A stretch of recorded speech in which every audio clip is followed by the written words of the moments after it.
नमस्कार दोस्तों, मैं आपको सुनाने जा रही हूँ एक कहानी इस संग्रह से चंद्रमोहन प्रधान जी की। मेरे शहर के कथाकार हैं, कहने का मतलब मेरे शहर मुजफ्फरपुर में रहते हैं और इनकी जो ये किताब है ये देखिए मेरे लिए साइन करके दी हुई है और मेरे फैमिली फ्रेंड भी हैं और इनकी इस किताब पर तमाम लोगों की टिप्पणियाँ हैं, विष्णु प्रभाकर जी की, हृदयेश जी की। और मैं आपको आज वह कहानी सुनाने जा रही हूँ जो शेखर जोशी जी ने जिसको पसंद किया है, जिसका उल्लेख किया है ब्लर्ब पर, मतलब बैक फ्लैप पर जो कई टिप्पणियाँ हैं उनमें शेखर जोशी जी ने इस कहानी को याद किया है। कहानी का शीर्षक है खंखर भय पलाश। और मैं पिछले 10 मिनट 15 मिनट से इस कहानी को चुनने की मशक्क़त में थी। वो ज़रूर पढ़ती, मैं यूँ भी पढ़ती, और लेकिन मुझे ये भी लगता है कि कई बार रिकमेंडेशन के बिना भी कुछ कहानियाँ इतनी अच्छी होती। जैसे एक दिन जब मैं इस किताब को पलट रही थी तो एक कहानी है जिसमें कुछ एक लोगों के बाहर कहीं निकलकर कहीं पहुँचने का वर्णन है और उसमें मुझे लगा कि जिन इलाकों का वर्णन है उनमें मैंने नीम चौक पढ़ा या कुछ और परिचित इलाके पढ़े इस शहर के, और मैं उस कहानी को एक एक करके मैंने भी ढूंढा, अभी नहीं मिली। एक दूसरी कहानी थी 4 इक्के, जो भी कहीं पहुंचने का वर्णन करती हुई कहानी है, बल्कि लड़कियों को कहीं पहुंचाने का वर्णन करती हुई कहानी है और कभी उस पर विस्तृत टिप्पणी करूंगी। और उस कहानी में पहाड़ से शुरू होती, पहाड़ कई कहानियों में आया तो पहाड़ की पृष्ठभूमि तो मोहन राकेश से शुरू होकर तमाम लोगों की कहानियों में मौजूद है और मोहन राकेश की कहानियों में पंजाब है, लेकिन जिस शहर में हम रहते हैं उसका वर्णन कहानी में आता है तो वो भी एक आत्मीयता की गंध पैदा करता है, सुगंध बल्कि, और बड़ी दिलचस्पी जगाता है, बड़ा कौतूहल जगाता है और उसकी ओर हम सहज आकर्षित होते हैं। मैं इसलिए कह रही हूँ कि मेरी भी कोशिश रही है कि अपने परिवेश को कहानियों में भी जीवित करूँ, क्यों केवल रिपोर्टाज और लेखों में। अगर हम लेख नहीं लिखते, अगर हम वो नहीं लिखते तो बहरहाल तो वो कहानी 4 इक्के मेरे दिमाग में टंगी हुई है। और जब मैं उसको ढूंढ रही थी उसमें गली मोहल्ले कुचों का नाम, कि नीम चौक आता है कि नहीं, वगैरह वगैरह परिचित कुचे जिनसे हम चलते रहे, है ना, अभी कोरोना काल में घर में बंद है। तो उस कहानी को उलटते पलटते मुझे भुवनेश्वर की भेड़िए कहानी याद हुआ है। अगर आपने उसको पढ़ा है तो आप जानते हैं कि मैं क्या बात कर रही हूँ। उसमें भी 2 लड़कियों को, बल्कि उनके लिए लौंडियाँ नाचने वाली हैं, जिनका वो धंधा करने बाप बेटे इक्के से जा रहे हैं और भेड़िया जंगल में आक्रमण करता है और फिर क्या होता है। इसलिए कभी उस कहानी को लेकर आऊँगी ज़रूर आपके सामने।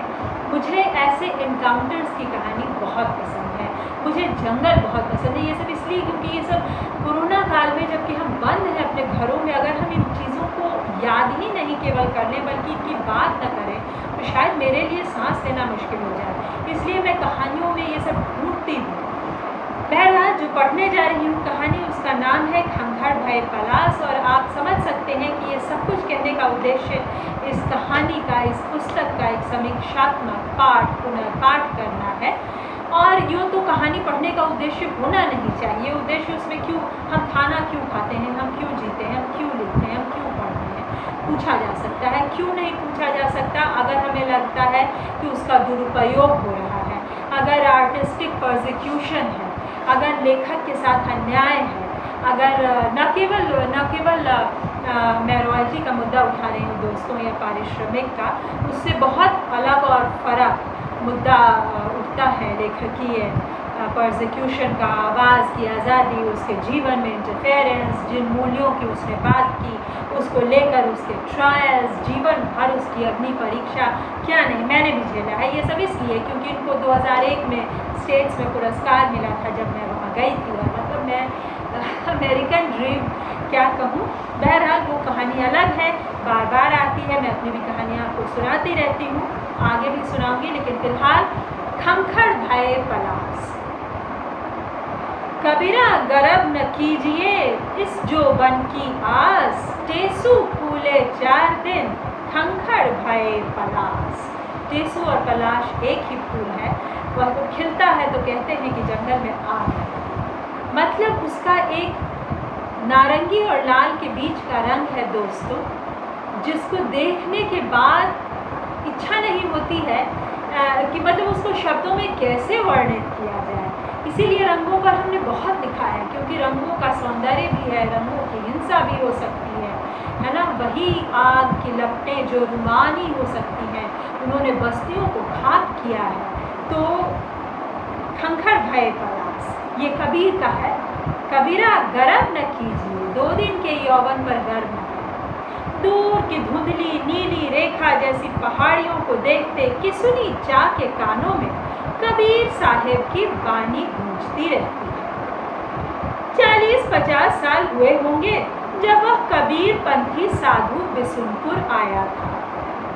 मुंह तो ठीक से याद नहीं, लेकिन गेरुआ कपड़ा, उलझी दाढ़ी, मुरेठा, हाथ में सारंगी, कैसे झूम के गाता था ससुर खंखर भय पलाश। हमारे शहर में पलाश का शायद एक पेड़ है, हमारी एक परिचित के आंगन प्रांगण बस। और पहले यहाँ कितने अमलतास के जंगल थे, अब वही रंग चटे एक आध कहीं खिल जाते हैं। जवानी का जमाना था जब किसुनी चा के मन में 24 घंटे पंसोखा इंद्रधनुष खिला रहा। जवानी का जमाना था जब किसुनी चा के मन में 24 घंटे पंसोखा इंद्रधनुष खिला रहा। अपने आगे संसार भर है चलाता। कौन था आसपास के 100-50 कोस के इलाके में पहलवानी में उनका जोड़ीदार? एक बार बाहर का एक खलीफा आया था, 6.5 फुटा, कंडील करस्ती दे, बल्कि ग्रांडील कसरती दे। गांव में सनसनी छा गई थी। अखाड़े पर लंगोटा कसे वह ताल ठोकता गांव भर के पहलवानों को ललकारता घूम रहा था। है कोई माई का लाल? बड़े बुजुर्ग उसकी मोटी अकड़ी गर्दन, टूटे कान और मन भर की बाहों को देखकर माथा हिलाते फुसफुसा रहे थे। बड़े बड़े अखाड़ों में लड़ा लगता है, किसकी माँ ने शेर भर सोंठ खाया है जो। फत्तू खलीफा ने तब किसुनी चा की पीठ ठोक कर अखाड़े में उतार दिया था। बेचा अभी अखाड़ा, जा फत्तू खलीफा के लाज तुम्हारे हाथ। सही लड़ी जाती थी कुश्ती।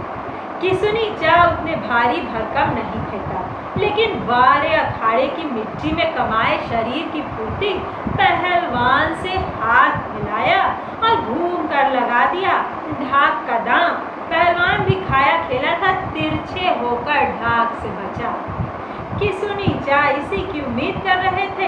इस दबसट में उनका पैर उखड़ा कि धोबिया पाट लगा दिया। पहलवान भारी बोरे की तरह अखाड़े के बीचों बीच धमाके से गिरा भी सुसाफ चित्त। गांव भर जैसे अखाड़े में दौड़ पड़ा। लोगों ने मिलकर कंधों पर उठा लिया। वाह रे शेर, वाह रे किसुनी राय, नाक बचा लिया पट्टे ने गांव भर की। बिसुनपुर डेवढ़ी के ठाकुर साहेब ने अपने हाथ से पीठ ठोकी थी। शाबाश बहादुर, शाबाश बहादुर, नाम पर रख लिया तुमने हमारी डेवरी का गांव जवार। तभी उन्हें 5 बीघा जमीन मिली थी और ठाकुर साहेब का संरक्षण भी। किसुनी चा की धुंधलाई आंखों में पानी आ जाता है। कड़ी उंगलियों से पोंछ देते हैं। वो जमाना अब याद करने से क्या फायदा। तब खंखर पलाश की परवाहें कौन करता था। तब तो धरती पर पैर मारने से सोता फूट के निकलता था। आसमान पर धुनी रुई के ढेर जैसे उजले बादल तेजी से पूरब की ओर दौड़ रहे हैं। बर्फ के गोलों जैसे बादल दूर पहाड़ियों की नीली सुरमई क्षितिज पर उमड़ रहे बादलों के साथ घुल मिलकर एक हो रहे हैं। बादल बिगड़ते बनते रहते हैं, पहाड़ियाँ अपनी जगह कायम रहती हैं, नंगे क्रूर सत्य की तरह। उनमें परिवर्तन नहीं आता, हजारों साल से ऐसी ही हैं, आगे भी न जाने कब तक ऐसी ही रहेंगी। पहले उन्हें पहाड़ियों पर ममता होती थी, कोई नहीं चाहता इन्हें। आसमान में माथा उठाए हैं, युग युग से मौन सा है। सुनते हैं ऊपर उजाड़ है, कुछ भी नहीं होता, न एक को बूंद पानी है, न एक को पत्ती। कड़ाके की ठंड और झुलसती धूप, उधर कोई नहीं जाता, जो भी उधर गया वापस नहीं लौटा। लेकिन इस 70-72 की अवस्था में लगता है पहाड़ियां ही अमर हैं। जमीन का नक्शा बना बिगड़ा, जंगल खेत बने, खेतों पर घर बसे, लेकिन इन पहाड़ियों पर न सर्वे है, न नाप जोख, न लगान। ये ही सच है और आदमी झूठ। साबुन का बुलबुला युग बीते, वे तो मजबूती से खड़ी हैं, वे ही बूढ़े हो गए। उनकी तरह वे भी अवांछित हैं, लेकिन उनका एक महत्व है, बड़प्पन। ऐसा नहीं कि आदमी की तरह बूढ़ी होकर नकारा हो गई। सूरज और उठा है, पहाड़ियों पर सुनहरी रेखा दिखने लगी है, आसमान और साफ है, धुंध कम होने लगी है। आजकल दिन चढ़ने पर खासी गर्मी हो जाती है, धूप तेज होने लगी, अक्सर लू चलती है दिन में। इस समय उन्हें थोड़ा ठंडा लगता है, चादर ठीक से लपेटकर खाट पर करवट बदल। चच्चा घूमे नाही जय हो कार। उन्होंने आंखें उठाई, वो सारा पर रफीक चढ़ रहा है। कौन है रफीक बेटा? किसुनी चा खाट पर उठ बैठे। आओ बैठो, आज ऐसे ही जीव अलसा गया ससुरा। कै वजह होगा? हत्तू खलीफा का पोता है रफीक। खलीफा ने किसुनी चा को बचपन से ही अखाड़े में कुश्ती, कसरत, दांव पेच सिखाए थे। उनके ऐसा उस्ताद आस पास नहीं था, अपने सगे बेटे की तरह मानते थे उस्ताद। किसुनी चा ने भी फत्तू खलीफा के अखाड़े की शान बनाए रखी। खलीफा का बेटा भोला मियाँ बचपन से ही कुश्ती कसरत से भागता। ननिहाल में पला ससुर बड़ा होके घर लौटा तब दर्जी के दुकान खोल बैठा। उस्ताद उसकी सूरत नहीं देखना चाहते, कहते ये पहलवान सबके खानदान में ईसा हिजड़ा कहाँ से निकल आया, जनानी सबके जम्फर साया सिएगा, नाके कटा दी हिस्सा। लेकिन किसुनी चा भोला मियाँ को अपने छोटे भाई की तरह मानते। कुछ साल हुए गुजर गए भोला मियाँ, उनका बेटा रफीक है, अब यही दुकान चलाता है। धूप तक कभी उसार पर चढ़ गया। रफीक मियाँ ने कलाई पे बंधी पुरानी सी घड़ी देखी, कान के पास लाकर हिलाया कि साली स्लो हो गई है, बाकी 7 तो हो ही गया होगा। अब कहाँ घूमने जाएंगे बेटा? किसुनी चा खाट से पैर लटकाए बैठ गए। दुकान खुला, खोलने ही जा रहे हैं, चाय पी लिए? राम फल की छोटी बड़ी बड़ा सा फूल का गिलास दुपट्टे में थामे आती दिखाई दी। राम फल की छोटी बेटी बड़ा सा फूल का गिलास दुपट्टे में थामे आती दिखाई दी। फूल एक धातु है दोस्तों, जिसे पहले बड़ा अच्छा माना जाता था, फूल की थाली वगैरह। हमारी एक बहुत जमींदार घराने की फैमिली फ्रेंड कहा करती थी कि कलयुग में लोहा में खाता है, मतलब स्टील की थाली, तो मतलब स्टील तो लोहे से ही बना है ना, तो स्टील कौन सी अच्छी चीज़ है? पहले फूल के बर्तन होते थे, चीनी मिट्टी अब माइक्रोवेव के बाद दोबारा आया है, पोर्सिलीन वगैरह बहुत सी चीज़ें, उनमें से बहुत कुछ अनहेल्दी भी है, लेकिन फूल को बड़ा हेल्दी माना जाता था। उसी टाइप की कोई चीज़ होगी, फूल की चीज़ है, तो वही फूल के गिलास में। उहे आ गया चाय। रफीक मियाँ उठ खड़े हुए। चलते हैं चच्चा, बेरा लगने पर आना बाजार। पोती के हाथ से चाय का गरम गिलास किसुनी चा ने सावधानी से गमछे में लपेट कर पकड़ा। मुंह संभाल कर गिलास में लगाना होता है, नहीं तो जल जाए। आज दुल्हन ने दूधो बड़ा कंजूसी से दे रखा, चीनियों खोजना पड़ता है। वे मन में हंसे क्षमा भाव से। यह चाय की आदत ठाकुर साहब के चलते लगी। फिर में 4 लोटा भरकर पीते थे। अब तो सवेरे साँझ का आधा गिलास दुल्हन को भारी लगता है। तो दोस्तों, ये है एक बूढ़े पहलवान की कहानी। कबीरा गर्व न कीजिए, है ना, 10 दिन की आस। कबीरा गर्व न कीजिए इस जो बन की आस, टेसु फूले 4 दिन कंकर भर गिलास। इसको हम आगे सुनेंगे, लेकिन भाषा पर एक टिप्पणी कि बहुत लंबे समय से, रेणु के समय से, रेणु ने इस आंचलिक भाषा को अमर किया और उसके बाद तमाम कथाकार इस आंचलिक भाषा में लिखे हैं। तो इसका अपना एक सौंदर्य है और आप देख सकते हैं कि मैं इस आंचलिक भाषा को पढ़ी नहीं, धारा प्रभा वज्जिका में बात कर सकती हूँ, लेकिन मुझे खड़ी बोली हिंदी पसंद है। मुझे अच्छा लगता है उसमें लिखना, उसमें बातें करना।